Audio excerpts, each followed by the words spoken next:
DMT, or dimethyltryptamine, is a neurotransmitter found in many plant and animal species that, when ingested in conjunction with an MAOI, causes profound entheogenic experiences in which the user is thought to experience God.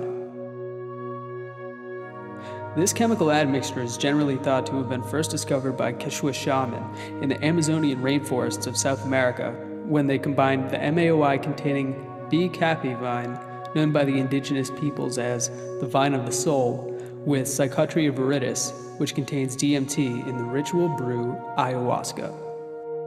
When asked by Western anthropologists where they came up with the idea to combine these two plants, out of the myriad of species that they could have blended together in the hotbed of creation known as the jungle, they explained that the plants themselves had told them to. Prior to this encounter, Westerners had little experience with the psychedelic tea.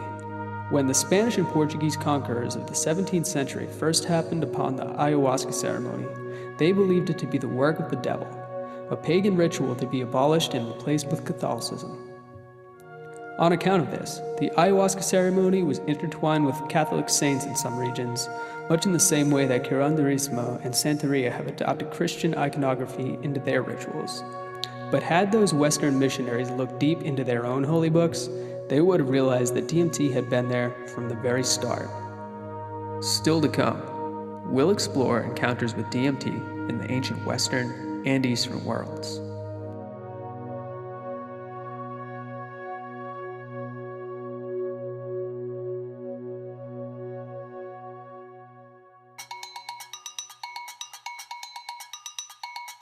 Many people believe that the Quechua people of South America were the first to encounter DMT in their discovery of the ceremonial tea, ayahuasca. But the origins of this psychedelic brew have been lost in the annals of history, as these mostly egalitarian tribes lack a written history and do not approach time from the same perspective that the Western world does. Despite this unfortunate reality, archaeological evidence can tell us a bit more of the historical usage of DMT in South America.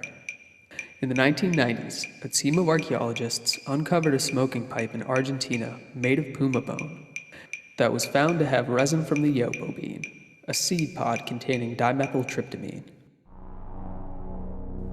Radiocarbon dating of the plant material inside gave a date of 2130 BC, meaning that the ritualistic use of DMT-containing plants in South America is at least 4,000 years old.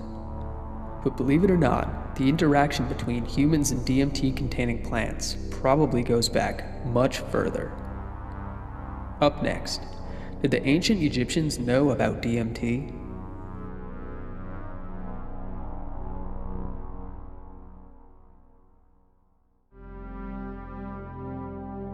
As the existence of DMT becomes more and more a part of the public consciousness, academic circles have begun to examine whether or not DMT had made its mark on the Western world. Already, evidence has come to light to suggest that this is in fact the case. For early examples of dimethyltryptamine use in Western culture, we needn't look any further than ancient Egypt. While the plants used in ayahuasca are not native to Egypt, DMT-containing plants are found literally all over the world. The ancient Egyptians were well aware of at least one of these plants, Acacia nilotica, which they called the Tree of Life. The Tree of Life is displayed prominently throughout Egyptian mythology, appearing in hieroglyphs and even being discovered in tombs that have been unearthed. Clearly, this plant was important to the ancient Egyptians. So important, in fact, that they believed Osiris, god of the underworld, was born beneath an acacia tree.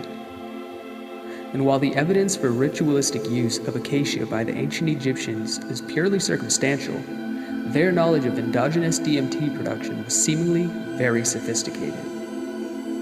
It has been well documented that Egyptians routinely performed crude brain surgeries such as lobotomies, but it seems increasingly evident that their understanding of the human brain may not have been quite as archaic as we believe. Ancient hieroglyphs frequently feature this symbol, the Eye of Ra, the Egyptian god of the sun. This symbol was frequently celebrated in temple rituals for its life-giving powers and its protection over the spirit. But let's take a closer look. This ancient symbol looks incredibly similar to the pineal gland, the part of the brain responsible for the endogenous production of DMT, as confirmed by modern scientific experiments.